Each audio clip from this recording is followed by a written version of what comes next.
श्री गजानन स्तोत्रम्। श्री गणेशाय नमः। देवा ऊचुः गजाननाय पूर्णाय सांख्यरूपमयायते विदेहेन च सर्वत्र संस्थिताय नमो नमः। अमेयाय च हेरम्ब परशुधारकायते मूषकवाहनायैव विश्वेशाय नमो नमः। अनन्तविभुवायैव परेशां पररूपिणे शिवपुत्राय देवाय गुहाग्राजाय ते नमः।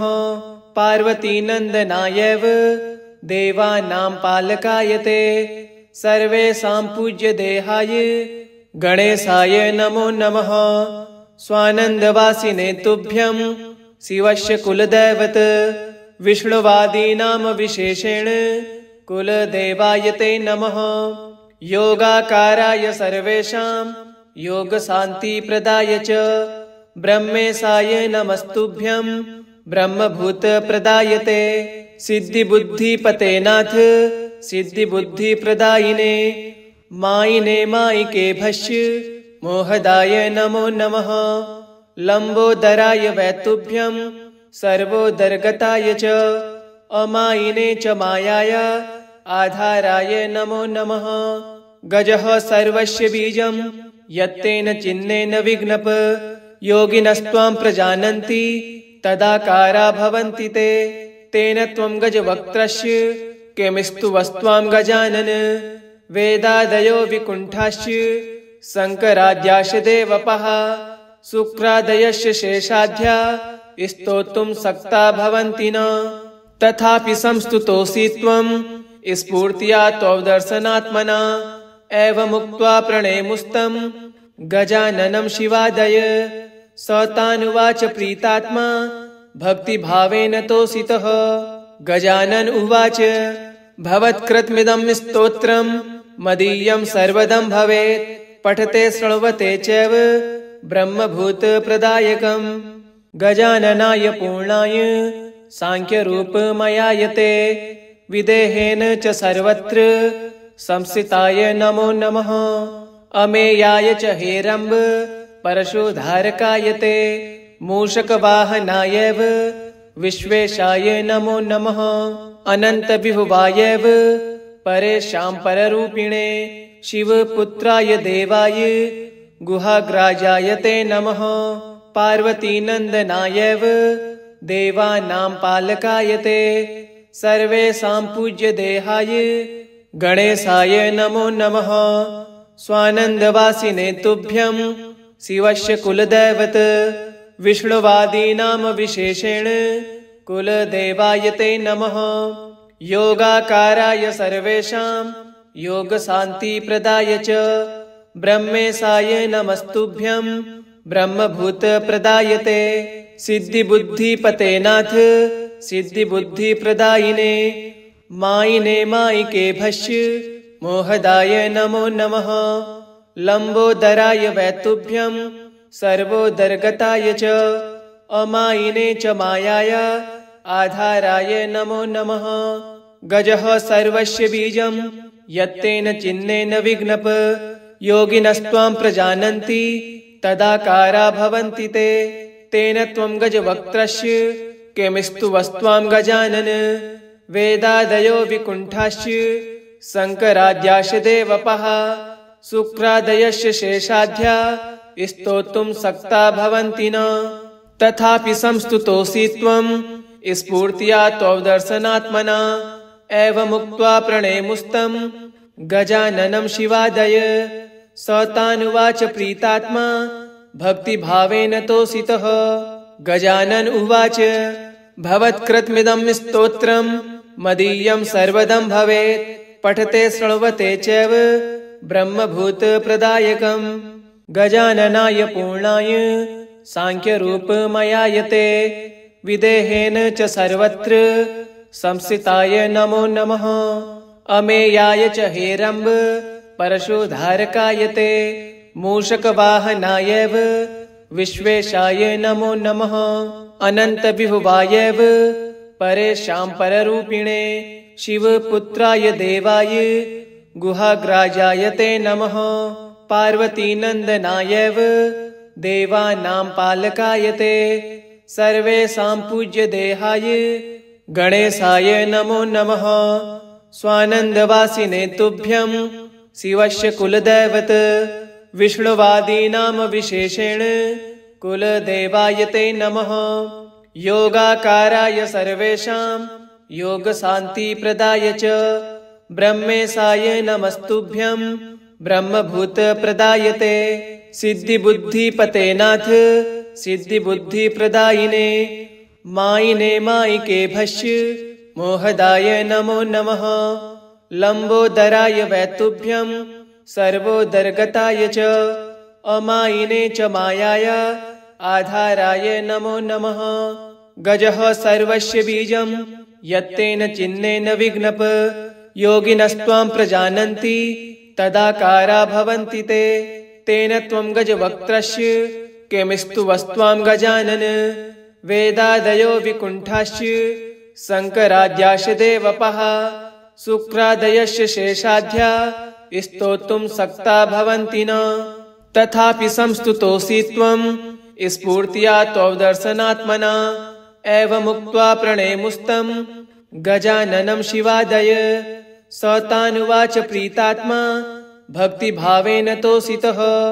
गजानन उवाच भवत्कृतमिदं स्तोत्रं मदीयं सर्वदं भवेत् पठते शृण्वते चैव ब्रह्मभूतप्रदायकम्।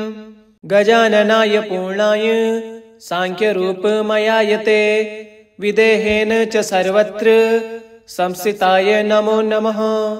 अमेयाय च हेरम्ब परशुधारकाय ते मूषकवाहनायैव विश्वेशाय नमो नमः। अनन्तविभवायैव परेशां पररूपिणे शिवपुत्राय देवाय गुहाग्राजाय ते नमः।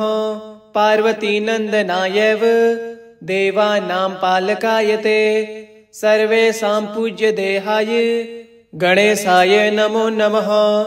स्वानन्दवासिने तुभ्यं शिवस्य कुलदैवत विष्णुवादीनां विशेषेण कुलदेवाय ते नमः। योगाकाराय सर्वेषां योगशान्तिप्रदाय च ब्रह्मेशाय नमस्तुभ्यं ब्रह्मभूतप्रदाय ते सिद्धिबुद्धिपते नाथ सिद्धिबुद्धिप्रदायिने मायिने मायिके भस्य मोहदाय नमो नमः।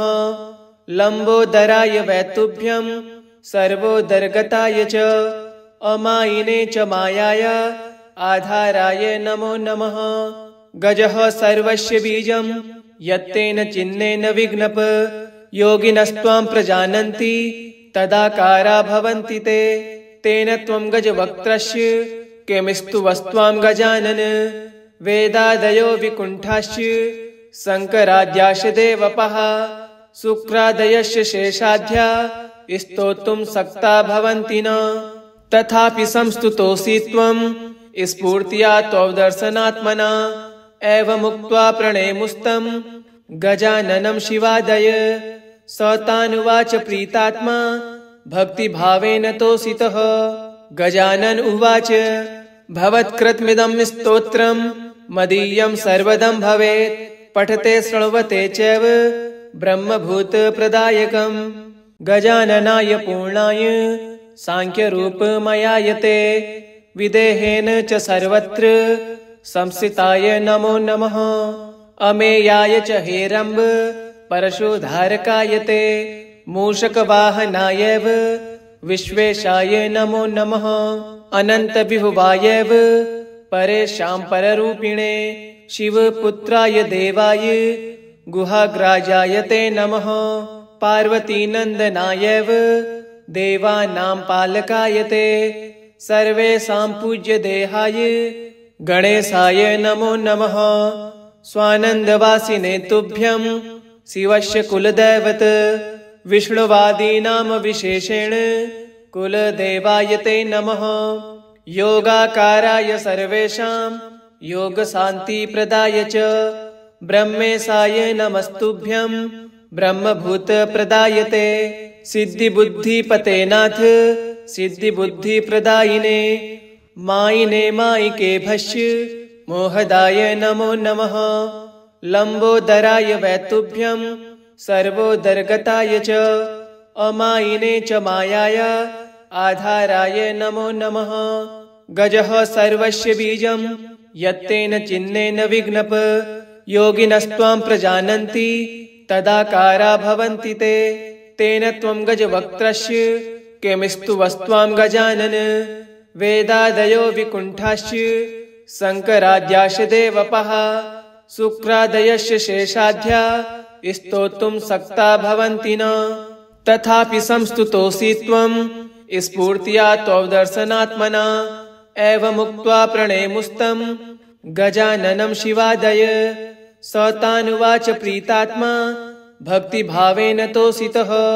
गजानन उवाच भवत्कृतमिदं स्तोत्रं मदीयं सर्वदं भवेत्। पठते शृण्वते चैव ब्रह्मभूतप्रदायकम्। गजाननाय पूर्णाय साङ्ख्यरूपमयायते विदेहेन च सर्वत्र संस्थिताय नमो नमः। अमेयाय च हेरम्ब परशुधारकायते मूषकवाहनायैव विश्वेशाय नमो नमः। अनन्तविभुवायैव परेशां पररूपिणे शिवपुत्राय देवाय गुहाग्राजाय ते नमः। पार्वतीनन्दनायैव देवानां पालकाय ते सर्वेषां पूज्यदेहाय गणेशाय नमो नमः। स्वानन्दवासिने तुभ्यं शिवस्य कुलदैवत विष्णुवादीनां विशेषेण कुलदेवाय ते नमः। योगाकाराय सर्वेषां योगशान्तिप्रदाय च ब्रह्मेशाय नमस्तुभ्यं ब्रह्मभूतप्रदाय ते। सिद्धिबुद्धिपते नाथ सिद्धिबुद्धिप्रदायिने मायिने मायिकेभ्यश्च मोहदाय नमो नमः। लम्बोदराय वैतुभ्यं सर्वोदरगताय च अमायिने च मायाय आधाराय नमो नमः। गजः सर्वस्य बीजं यत्तेन चिह्नेन विघ्नप योगिनस्त्वां प्रजानन्ति तदाकारा भवन्ति ते। तेन त्वं गजवक्त्रस्य किमिस्तु वस्त्वां गजानन। वेदादयो विकुण्ठाश्च शङ्कराद्याश्च देवपः शुक्रादयश्च शेषाद्या स्तोतुं सक्ता भवन्ति न।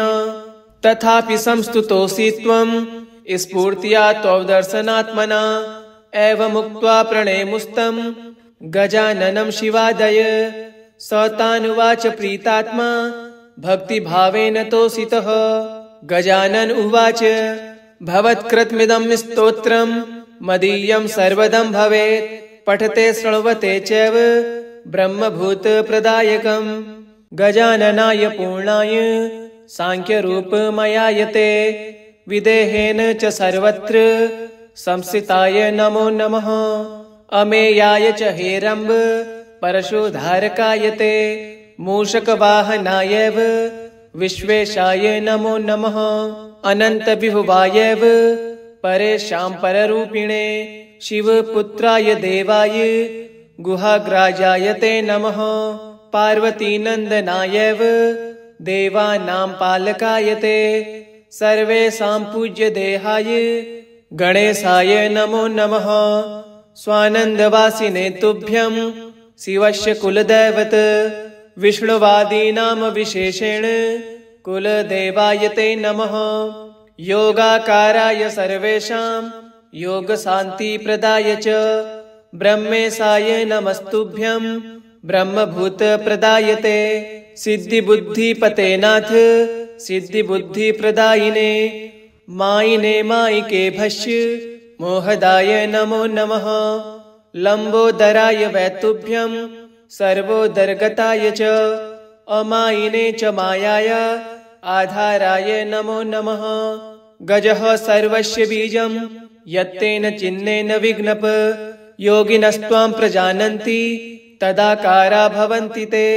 तेन त्वं गजवक्त्रस्य किमिस्तु वस्त्वां गजानन। वेदादयो विकुण्ठाश्च शङ्कराद्याश्च देवपः शुक्रादयश्च शेषाद्या स्तोतुं सक्ता भवन्ति न। तथापि संस्तुतोऽसि त्वं स्फूर्त्या त्वदर्शनात्मना। एवमुक्त्वा प्रणेमुस्तं गजाननं शिवादय। स तानुवाच प्रीतात्मा भक्तिभावेन तोषितः। गजानन उवाच भवत्कृतमिदं स्तोत्रं मदीयं सर्वदं भवेत्। पठते श्रृण्वते चैव ब्रह्मभूतप्रदायकम्।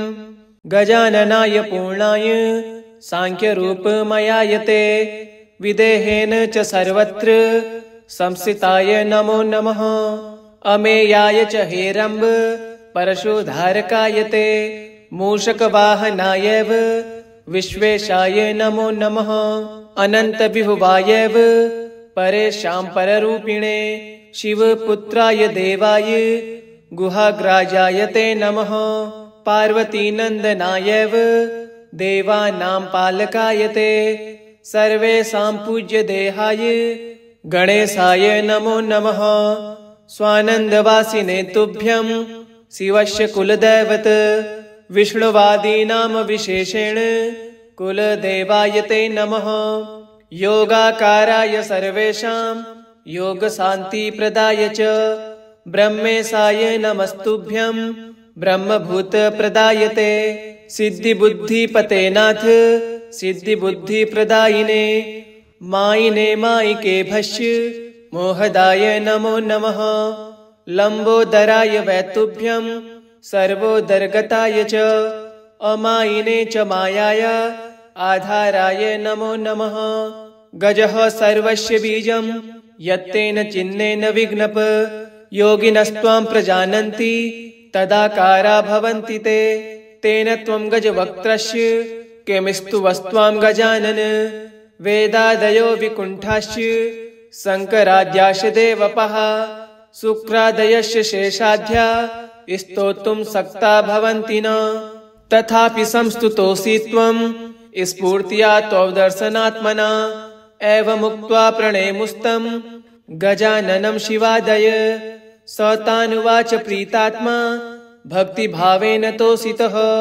गजानन उवाच भवत्कृतमिदं स्तोत्रं मदीयं सर्वदं भवेत्। पठते श्रृण्वते चैव ब्रह्मभूतप्रदायकम्। गजाननाय पूर्णाय सांख्यरूपमयायते विदेहेन च सर्वत्र संस्थिताय नमो नमः।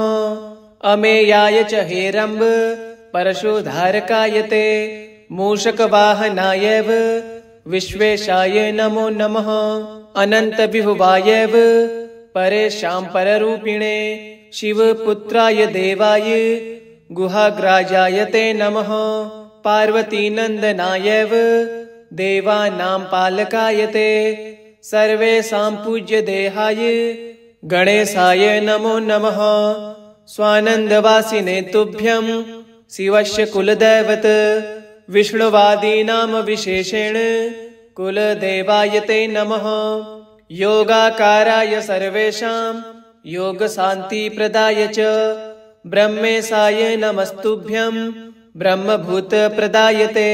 सिद्धिबुद्धिपते नाथ सिद्धिबुद्धिप्रदायिने मायिने मायिके भस्य मोहदाय नमो नमः। लम्बोदराय वैतुभ्यं सर्वोदरगताय च अमायिने च मायाय आधाराय नमो नमः। गजः सर्वस्य बीजं यत्तेन चिह्नेन विघ्नप। योगिनस्त्वां प्रजानन्ति तदाकारा भवन्ति ते। तेन त्वं गजवक्त्रस्य किमिस्तु वस्त्वां गजानन। वेदादयो विकुण्ठाश्च शङ्कराद्याश्च देवपः शुक्रादयश्च शेषाद्या स्तोतुं सक्ता भवन्ति न। तथापि संस्तुतोऽसि त्वं स्फूर्त्या त्वदर्शनात्मना। एवमुक्त्वा प्रणेमुस्तं गजाननं शिवादय।